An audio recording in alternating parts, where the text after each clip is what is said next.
السلام علیکم ستاسو ورور رسیب خیشکی د خپل پیج نه تاسو نه خنیغه حاضر ما د ټیم کې ما سره زمونږ د پښتو یو خولي ګلوکاره ولاړه ده ملاله ګل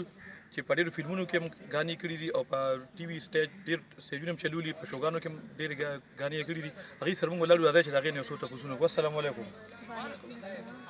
ملاله ګل څنګه خیر دی؟ تاسو کوم سره تعلق سره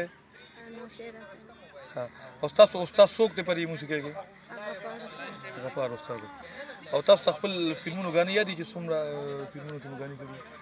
جی ما خو غانې ډېرې کړي دي نو راته نه دي یاد خو لومړی فلم چې و خانداني بدماش او هغې کې ستاسو هم او زما هم بلکل دا تمام یم چې هغې کې مونږ یو ځای پرفارمنس کړو زما هم یو غانه ستاسو هم د دې نه علاوه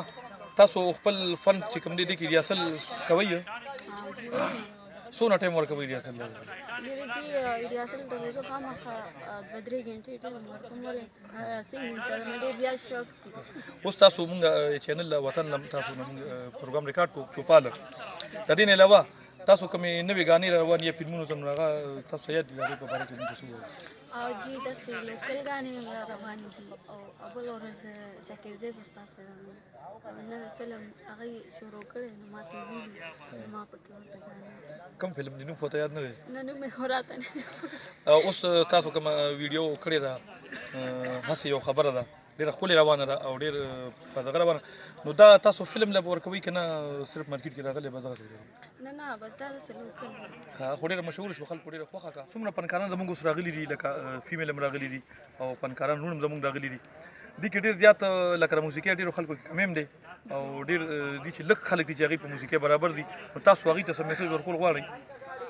ولې نه خامخا دا په ما فرض دي چې څوک مطلب دې سنګینګ سره شوق ساتي او دې فیلډ ته راځي نو دې نه تلل بیا نه دي پکار دې ته به توجه ورکوي